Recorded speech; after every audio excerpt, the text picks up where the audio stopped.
Don Mockholtz, and you're listening to Looking Up with Don.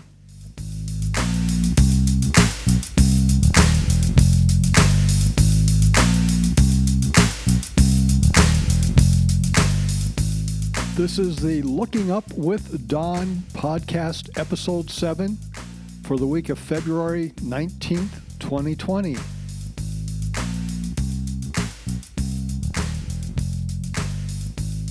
The related website for this podcast is donmockholtz.com. That is spelled DONMACHHOLZ.com, 2 H's. So, what's up in the sky this week? As our week begins on Wednesday, February 19th, the moon is in the morning sky moving just south of the planet Jupiter.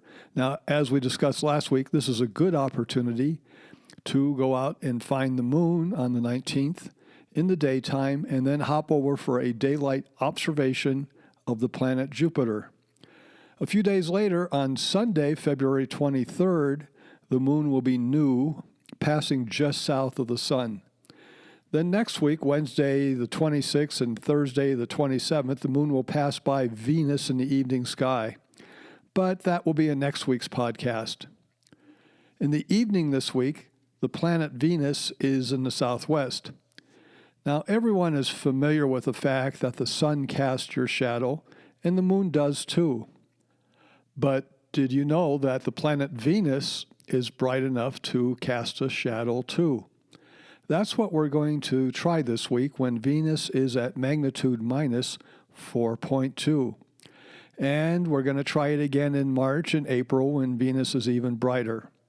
Technically, Venus casts a shadow whether you can see it or not, but we're going to try to see the shadow.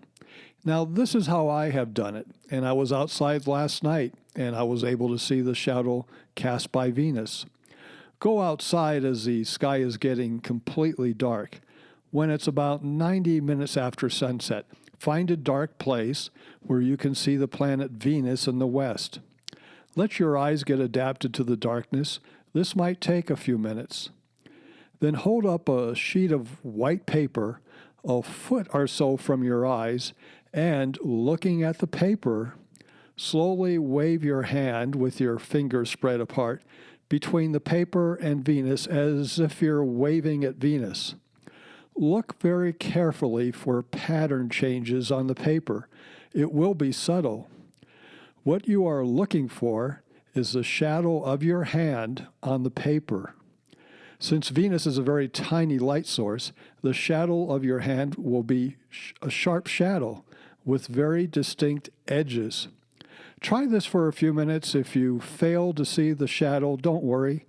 We'll try this again next month when Venus is even brighter. And once more in the evening, go out and take a look at Betelgeuse. It is still dim. I saw it at magnitude 1.6 this week, but what do you think? Use Star Map 1 for podcast 7 to make an estimate of the brightness of Betelgeuse, and remember, the smaller the number, the brighter the magnitude. For instance, 1.5 is brighter than 1.7. One theory is that it will begin to brighten soon.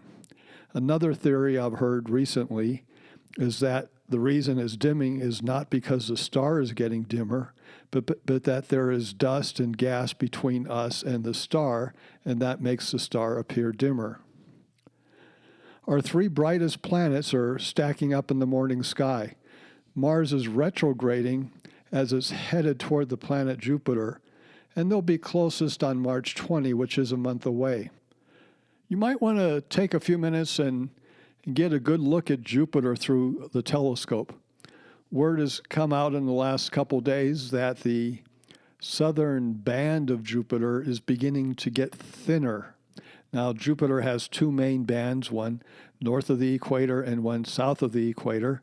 The one that is south of the equator is where the great red spot is. So take a look at Jupiter and see for yourself if the bands are the same width or is the one in the southern hemisphere thinner. And last week when we went out in the evening, we looked at the Milky Way that runs across the winter sky. This week, go out in the morning, about 2 hours before sunrise, and view the summer Milky Way, extending from north to south across the eastern sky. Our comet for this week is Comet Pan-STARRS, C 2017 T2. It is the brightest comet in our sky, and currently it's about magnitude 9. It's still in our evening sky, and now would be a good time to get out and see it with your telescope, but you will need a telescope to see it. Its path is marked on Star Map 2 from Podcast 7. The International Space Station is visible in the morning sky to those in the northern hemisphere this week. For those in the southern hemisphere, it will be visible in the evening sky. Those near the equator will most likely not see the International Space Station at all after this weekend. You'll have to wait about another week to see it. To find out where it will be in your sky, go to the website heavens-above.com, enter your location, and find out where and when to see it. Then go out and look up. We're now at some of the coldest nights of winter, so let's look at some hot stars. This week we'll take a look at the Pleiades, also known as the Seven Sisters, and in the Charles Messier catalog, it's number 45. So it's often referred to as M45. Now these evenings, it's high in your western sky, a couple hours after sunset. We'll be looking at it with the unaided eye, binoculars, and a telescope. The Pleiades is an open star cluster, and it's about 440 light years away. Now this cluster is large, covering 17 light years in diameter, and in our sky that measures about 1.5 degrees across. These stars are hot stars, much hotter, brighter, and larger than our sun. They're also blue in color. Most of these stars formed within the last 100 million years. Now, sometimes when people see the Pleiades, they say, "Oh, that's the Little Dipper." Well, it looks like a Little Dipper, but it is not the Little Dipper. Now, this is not just an open star cluster, but there's also some faint nebulosity involved with this cluster. This is caused by dust that reflects some of the starlight. Now, the dust is not left over from dust from the formation of the cluster, but the cluster appears to be drifting through a cloud of dust. So our unaided eye challenge this week is to go out and look at the Pleiades. Refer to Star Map 1 of Podcast 7 to locate this open cluster. Take a few minutes for your eyes to become dark adapted. The Seven Sisters are called the Seven Sisters because apparently there are 7 stars visible to the unaided eye. How many do you see? Many people see only 6, some see 7, some see 8 or more. It depends upon your eyes and the skies. Seeing 6 stars is fairly easy. Seeing 7 is much harder, yet this is called the Seven Sisters. Why is that? Maybe it depends upon the star's brightness. Could one or more of the stars been brighter in the past? Or did people have better eyes or better skies so they more easily saw 7 stars? Or was it named the Seven Sisters to better fit the mythological story when only 6 stars were visible? Now for the nebulosity. I recall that once the late Walter Scott Houston, who wrote a widely popular monthly column called Deep Sky Wonders, which appeared each month in Sky and Telescope, told me that he suspected the nebulosity in M45 could be detected with the unaided eye. But this suggestion of his did not get past the editors, so it was never published. So what do you think? Can you see any nebulosity around the stars of M45?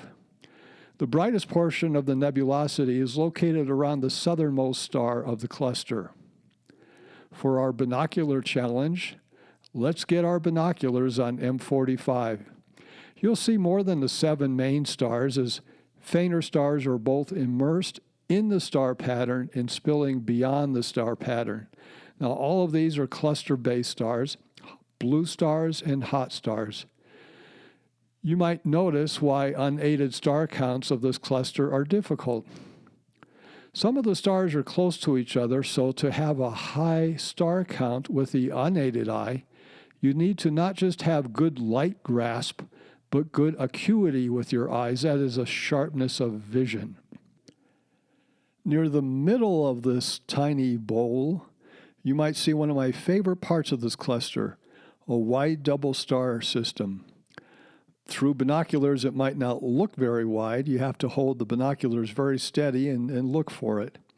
The two stars are magnitude 8.3 and 8.4, and they're separated by only 42 arc seconds.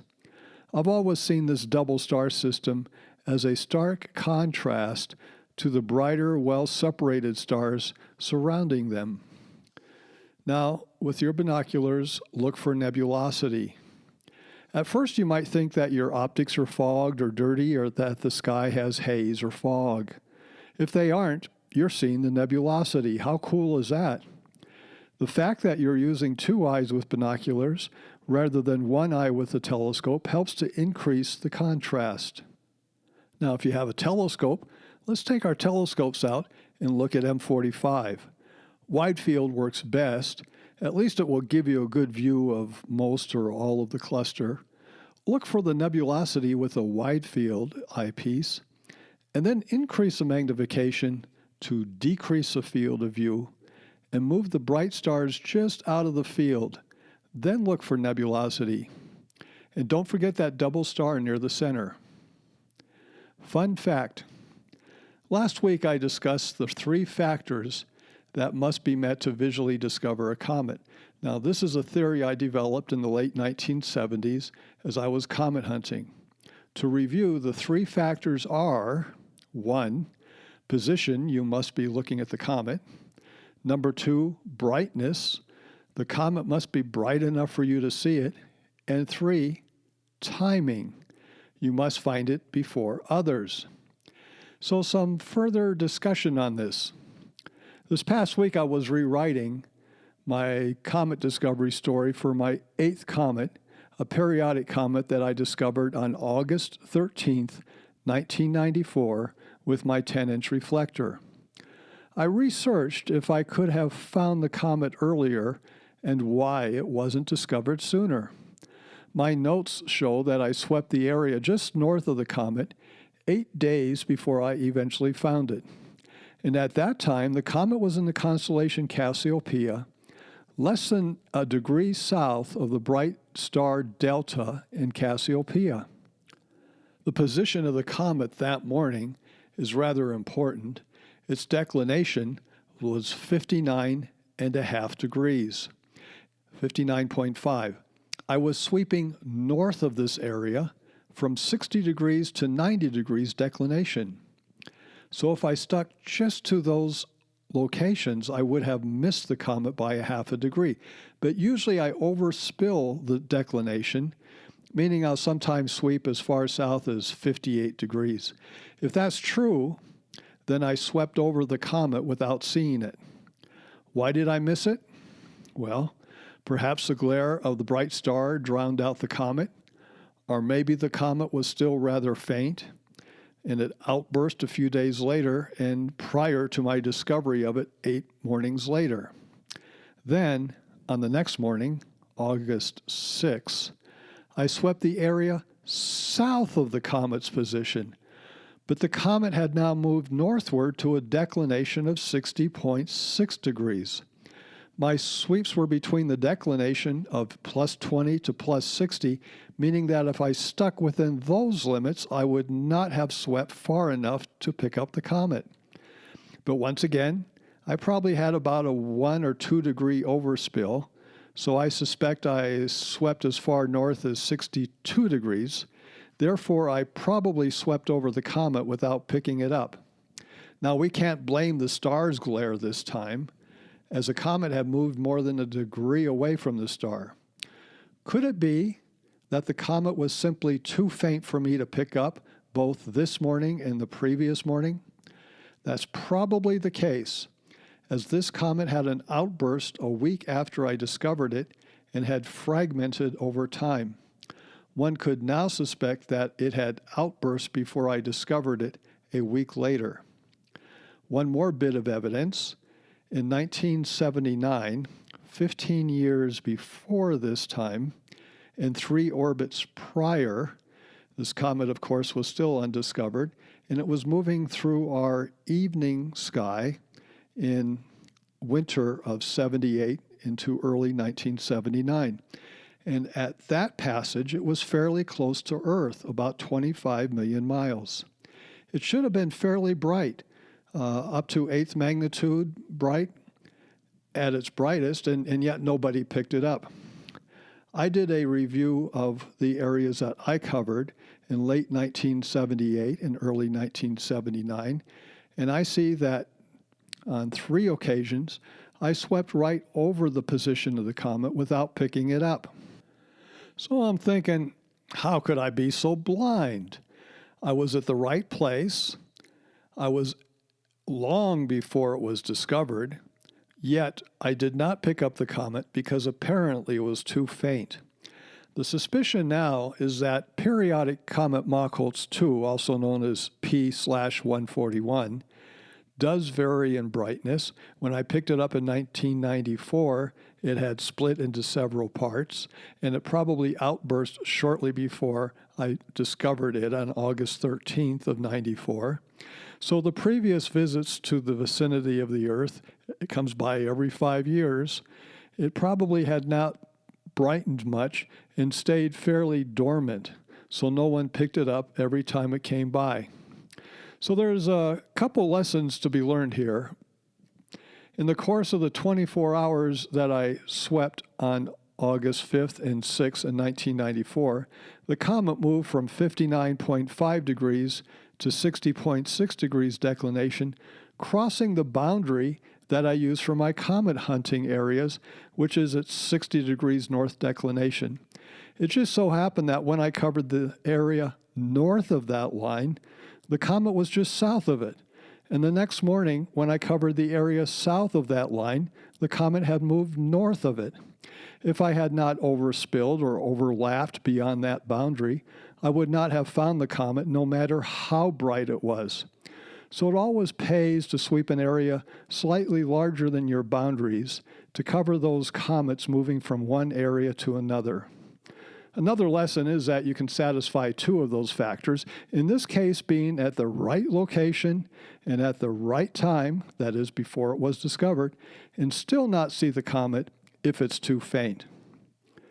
After I discovered my 4th comet, I realized that I was finding some strange comets.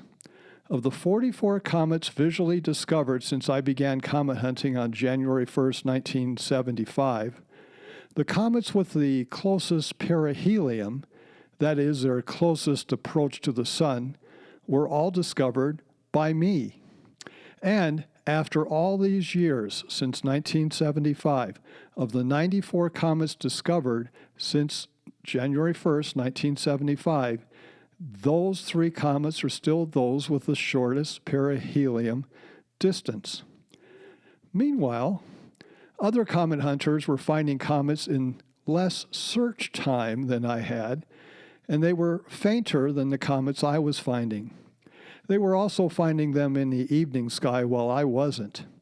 Well, part of the reason that I wasn't finding in the evening sky is that I was spending about 70% of my time searching in the morning. Nevertheless, this still holds true, and all 12 of my comet discoveries have been found in the morning sky. All told, by my 4th comet discovery in 1988, 26 comets were found in the morning sky and 18 in the evening sky. Also, those found in the morning sky averaged magnitude 8.8 at discovery, while the average discovery magnitude of those found in the evening sky was more than a magnitude fainter at 9.9.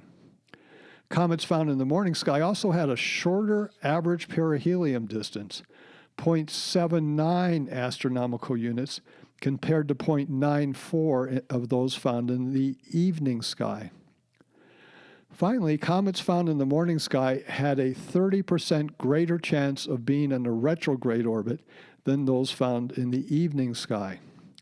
I soon realized that this was because of the various equipment and comet hunting programs used by us comet hunters. Now, a little bit of history. I first began comet hunting with a 4¼ inch reflector. Within 10 months, I graduated to a 10-inch reflector. At that time, in late 1975, a 10-inch telescope for comet hunting was considered to be a large telescope, but that didn't last very long. As early as 1978, the late Rolf Meyer of Canada, and later David Levy of Arizona and Howard Brewington of New Mexico were using 16-inch reflectors for comet hunting. By the mid-1980s, Kazimieras Cernis was using a 19-inch telescope. They could see about a magnitude fainter than I could. So I saw that us comet hunters were divided into two groups. Group 1, of which I was a part, along with most of the Japanese comet hunters, used small aperture instruments, covered mostly the morning sky, and swept the sky frequently. Type 2 used larger instruments, covered much of the evening sky, and discovered comets at a magnitude fainter than those of us who are Type 1. Examining these discoveries and combining morning and evening and just sorting the discoveries of those found with apertures greater than 10 inches with those who used instruments of 10 inches and smaller, those with the larger instruments were discovering comets 2 magnitudes fainter than those with the smaller instruments. Also, those with the larger instruments found comets in about half the number of search hours as those of us with the smaller instruments. So, why was I finding unusual comets? I was using a wide field of view with a relatively small aperture, and I did frequent sweeping. I put myself in a position to find comets that were brightening rapidly as they were heading for a close approach to the sun. Now you see, the closer a comet will go to the sun, the faster it moves in space and the faster it brightens. So I might cover an area and miss a comet because it was too faint, but 2 weeks later, I'd cover the same area and find the comet after it had brightened a bit. Visual comet hunting is different now from what it was in the 1970s and 1980s. Nowadays, automated search programs electronically image the sky nightly, and they see much fainter than what a visual comet hunter can do. As a result, most visual comet hunters no longer search. Some have gone into imaging the sky for comets with cameras or CCDs, while most have retired from comet hunting completely. Probably fewer than a half a dozen individuals systematically hunt for comets visually. You could say that the rest are laughing at us, saying, "Why are you still searching for comets? Everybody knows they can't be found visually anymore." Visual comet hunting began around the time of Charles Messier in the mid-1700s, and now after 270 years, it is coming to an end. In future podcasts, beginning in a few months, we'll trace the history of visual comet hunting. Now for fun with the marathon. The Messier Marathon is a yearly activity to observe all or nearly all of the 110 galaxies, clusters, and nebula in the Messier catalog in one night. The best time to do this is in late March of each year, and it does depend upon the moon phase.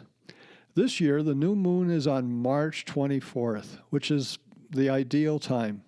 Most astronomy clubs will be doing this on either the 21st or the 28th of March. Now, those dates are chosen because they are Saturday nights, and astronomy clubs often choose Saturday nights for both their public and private star parties.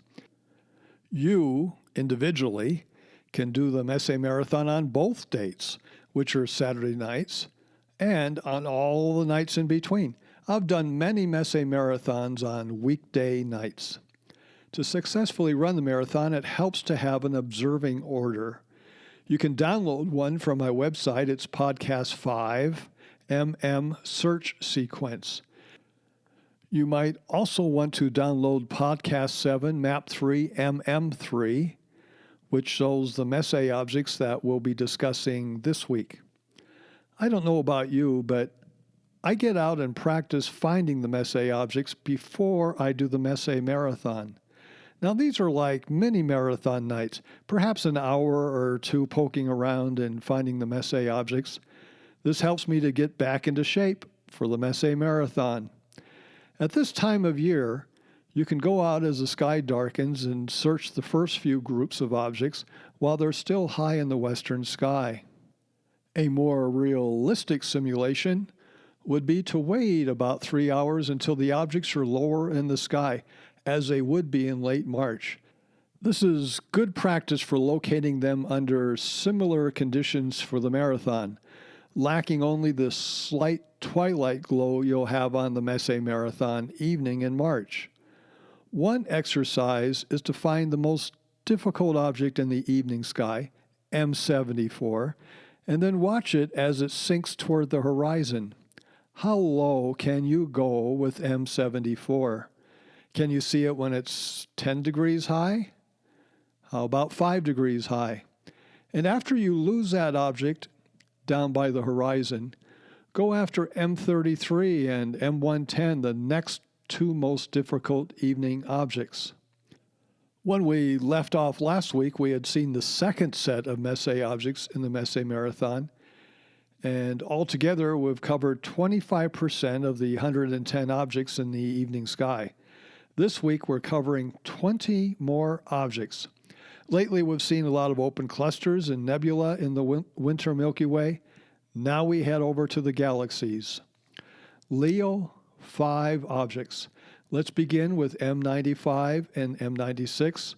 Both are diffuse with fairly low surface brightness.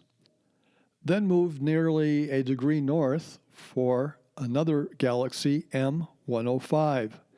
Now, nearby M105 is another galaxy that's slightly fainter, is NGC 3384, and it is not a Messier object.